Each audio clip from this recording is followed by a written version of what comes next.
जब सारे दरवाजे बंद हो जाते हैं तब शिरडी का दरवाज़ा खुल जाता है।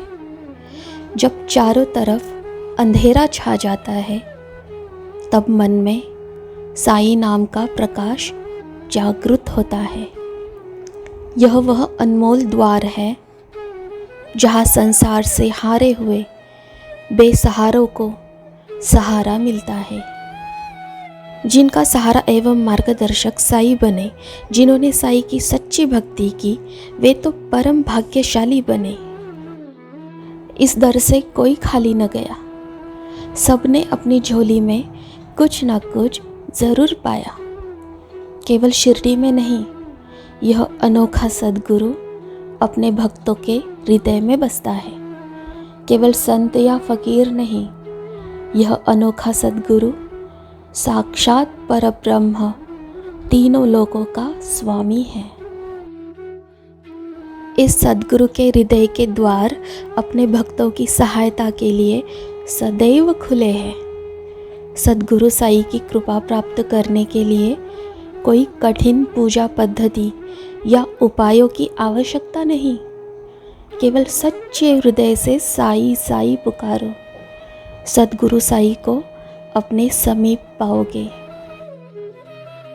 यह अनोखा सद्गुरु केवल सत्य पर मर मिटता है। इसके लिए आपका सच्चा होना ही काफ़ी है। फिर देखो कैसे अंत तक साथ निभाएंगे। मझधार में फंसी तुम्हारी जीवन नैया को भवसागर से सुरक्षित पार लगाएंगे। पाप कर्म करना तो गलत है ही, लेकिन पुण्य कर्म का अहंकार भी सही नहीं है। जो मनुष्य अपनी औकात नहीं भूलते, भगवान भी उन्हें कभी नहीं भूलते।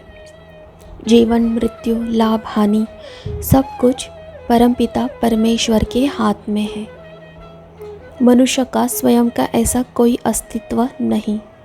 इसीलिए मनुष्य ने अपना अहंकार ईश्वर के चरणों में स्वाहा कर देना चाहिए, तभी ईश्वर के कृपा पात्र बने रहोगे। तीर्थ स्थानों की यात्रा करके भी, पूजा पाठ व्रत नियम करके भी, अगर मनुष्य मन में घृणा अहंकार क्रोध ईर्ष्या हो और उसमें दया क्षमा शांति करुणा जागृत ना हो, तो समझ लेना वह मनुष्य सब कुछ अपने इंद्रियों से कर रहा है, मन से नहीं। क्योंकि प्रेम ही ईश्वर है और ईश्वर ही आनंद है। क्रोध तभी उचित है जब बात सत्य की हो। सांसारिक लोभ मोह माया त्याग कर सच्चे मन से सद्गुरु चरण कमलों में समर्पित हो जाओ। निस्वार्थ भाव से श्रद्धा से सद्गुरु पूजन करें। सद्गुरु मन में बसे प्रभु तथा परम सत्य से भी परिचित कराएंगे। सगुण से निर्गुण की ओर उन्नत करेंगे। अपेक्षा सद्गुरु साईं बाबा से रखो, अन्य लोगों से नहीं।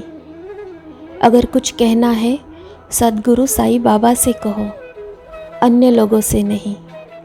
अगर मुसीबत में हो तो सद्गुरु साईं बाबा बचा लेंगे।